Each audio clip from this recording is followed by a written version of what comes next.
Hello বন্ধুরা, কেমন আছেন আপনারা? আশা করি সবাই ভালো আছেন। অনিতার রান্নাঘর থেকে সবাইকে স্বাগতম। আজকে আমি রান্না করব সিলভার কাপ মাছ দিয়ে সর্ষে বাটা।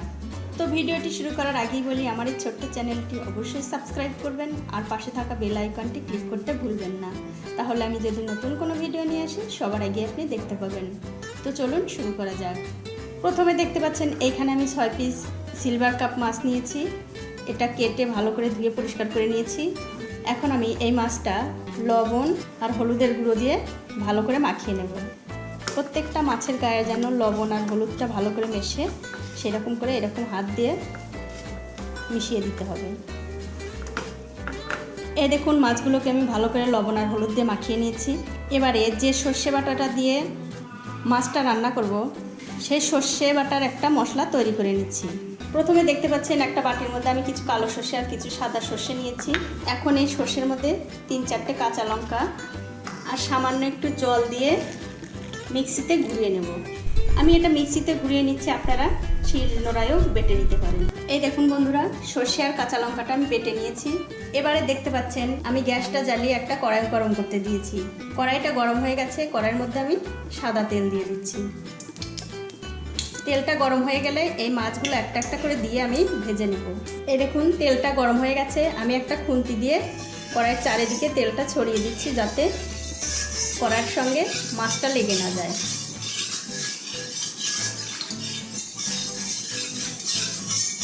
এখন আমি একটা একটা করে মাছ দিয়ে দিচ্ছি।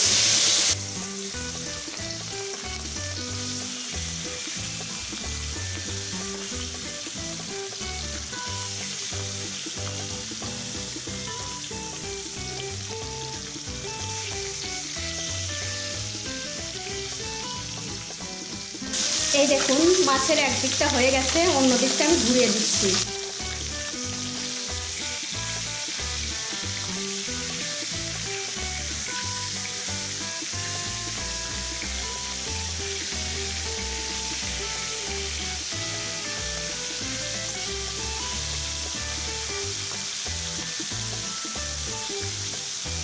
এরকম করে ভালো করে উল্টে পাল্টে মাছগুলো ভেজে নিতে হবে।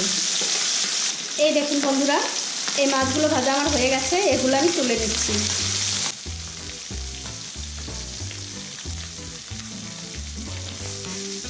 সর্ষে ইলিশ করার সময় যেমন ইলিশ মাছটা একটু কম ভাজতে হয়, কিন্তু সিলভার কাপ মাছ দিয়ে যখন আপনি সর্ষে বাটা করবেন, তখন কিন্তু সিলভার কাপ মাছটা একটু ভালো করে ভেজে নেবেন।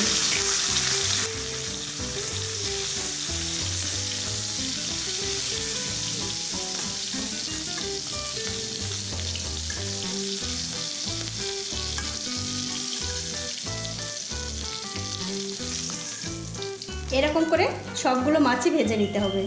এই দেখুন বন্ধুরা, ওই একই রকমভাবে সবগুলো মাছই আমি ভেজে নিয়েছি। এখন আমি ওই মাছ ভাজার তেলের মধ্যেই আর একটু তেল দিয়ে দিচ্ছি। আমি এখানে সাদা তেল দিয়ে রান্না করছি, আপনারা চাইলে সর্ষের তেল দিয়েও রান্না করতে পারেন।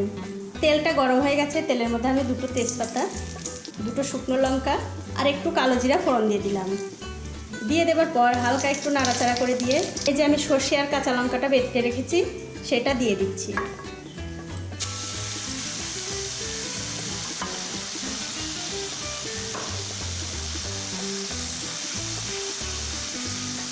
দিয়ে দেওয়ার পর তেলের সঙ্গে সর্ষে বাটাটা ভালো করে মিশিয়ে দিতে হবে।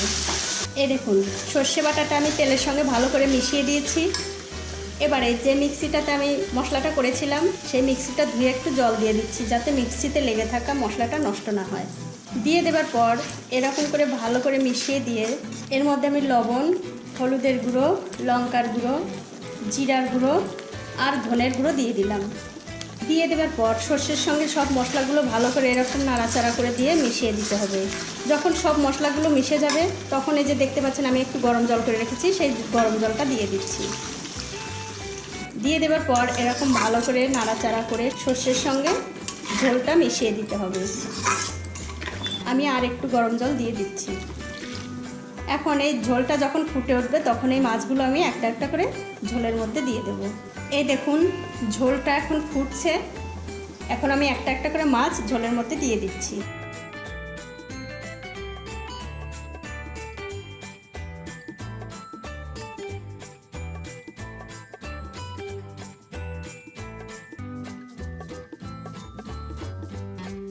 আর তার সাথে দিয়ে দিলাম 3টে কাঁচা লঙ্কা। দিয়ে দেওয়ার পর ঝোলটার সঙ্গে মাছটা এরকম ভালো করে নাড়াচাড়া করে মিশিয়ে দিয়ে একটা ঢাকা দিয়ে এই তরকারিটা আমি 5 মিনিট রান্না করে নেব। আর এই যে ঢাকা দিয়ে 5 মিনিট তরকারিটা আমি রান্না করব, এই 5 মিনিটের মধ্যে কিন্তু আমি ঢাকাটা তুলে 1 থেকে 2 বার তরকারিটা নেড়ে দেবো, তাছাড়া কিন্তু নিচে লেগে যাবে। এই দেখুন বন্ধুরা 5 মিনিট হয়ে গেছে। 5 মিনিট পর আমি ঢাকাটা তুলে নিচ্ছি। এখন আমি একটা খুন্তি দিয়ে তরকারিটা ভালো করে নাড়াচাড়া করে দিচ্ছি। আর এই 5 মিনিটের মধ্যে কিন্তু অবশ্যই টেস্ট করে নেবেন যে আপনার তরকারিতে লবণ ঝাল ঠিক আছে কি না। আমার তরকারিটা প্রায় হয়ে গেছে। এবারে আমি নামানোর আগ দিয়ে, যেহেতু এটা ইলিশ মাছ না সিলভার কাপ মাছ, তার জন্য আমি একটু গরম মশলা দিয়ে দিচ্ছি। ইলিশ মাছ হলে গরম মশলাটা দিতে হতো না। এখন আমি গরম মশলাটা ভালো করে মিশিয়ে দিয়ে তরকারিটা নামিয়ে নিচ্ছি। তরকারিটা আমার হয়ে গেছে। গ্যাসটা বন্ধ করে দিয়ে নামিয়ে নিয়ে তারপর আপনাদের দেখাচ্ছি। এই দেখুন বন্ধুরা কত সুন্দর হয়েছে সিলভার কাপ মাছের সর্ষে বাটা।